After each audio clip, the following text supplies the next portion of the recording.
So today I thought we'd make something different. It's coming up to the Christmas season and I always want to make loads of different gifts for people. So today I'm going to be making this really pretty scented tag or air freshener block, and it's really simple. So let's get started. Hi, I'm Sarah from Soap School, if we've not met before. It's lovely to be with you today. I'm starting out with just the 2 simple ingredients, and this is the base for all of the things that we'll be doing, and this is simple plaster of Paris and water.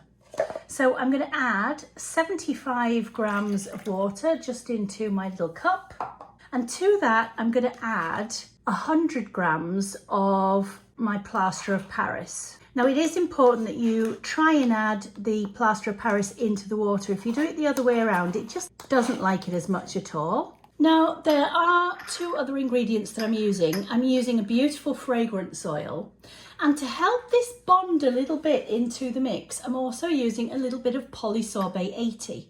And we need to blend these 2 together first. And I like to use equal amounts. Now, you might be thinking, oh crikey, I can't do this particular project. I don't have any polysorbate 80. You absolutely can. It will still work.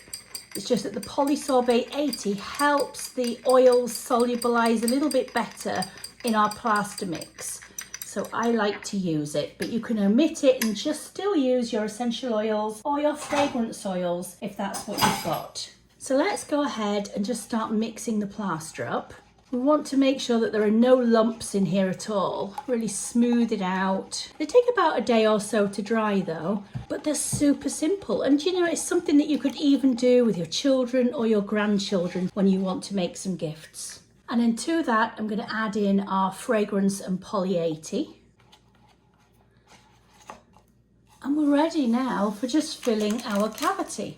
This particular mould came from Amazon, I believe, but I've bought these before from AliExpress as well. There's lots of different styles. I'm just going to use a basic rectangle one today, and it already has a little thing for us, which means it will make the hole automatically, which is going to be super easy for us to thread.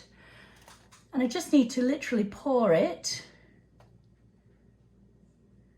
and then just tap it to allow some of the air and any trapped bubbles out of the mixture. So run my finger down the side and just tap it again to level it.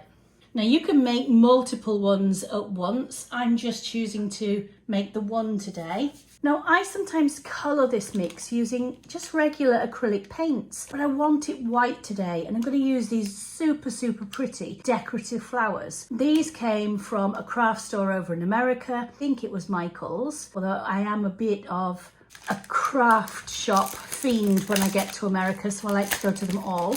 But there's a ton of different bits and pieces in these, and there's so many types that you can buy as well. But I thought that this one was super pretty. It had all sorts of different little decorative pieces, and I mean, how cute, honestly. How cute is that? So we're going to use a couple of these today, and once this actually starts to set just a tiny bit, we can add on these little flowers and sprigs, and you can decide to use them just as they are, or you can cut them up and then position them yourself, and I think that's what I'm going to do. So when I'm putting things together, I like to kind of position them in advance so I can kind of see in my head how they're going to look, where I want them to be. You obviously might be much better at putting things together and organising them than I am. I think I'm going to use a few of these as well. So the first thing I'm going to do is to place the leaf in, and I need it to go down so that I've got plenty of plaster coming out of the top.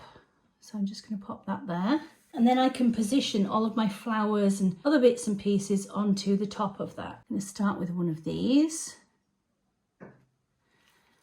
And then one of the flowers, and then another one of those, and then another flower. You can kind of see how I'm building it up a little bit, and then we'll have a flower there as well.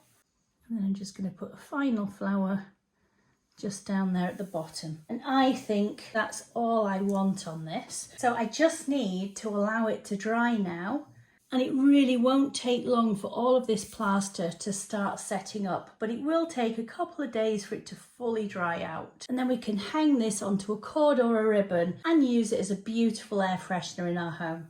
We love to use little bits and pieces, pine cones, sliced oranges, all sorts of things that you can use and make even in your own kitchen. So I can't wait to hear all of the ideas that you've got for making some of these yourself. Well, it's pretty much dried out, certainly enough that we can now take it out of the mould, and they really come out so easily. And all I have to do now to finish it is just to thread it with a cord. Now I've got two. I've got this green one, which I actually think would go quite nicely with it, but I've decided to go with something with a little bit of gold on it. Fold it in half and put the loop through the hole.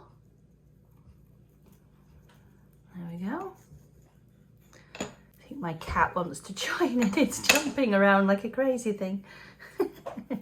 And there we go. And I can just tie this off. And there it is, our beautiful plaster air freshener. It's so simple to make these, and you really can use so many different things to decorate them. I hope that you enjoyed watching this project, and I hope you enjoy making your own even more. I'll see you again in another video really soon. Bye bye for now.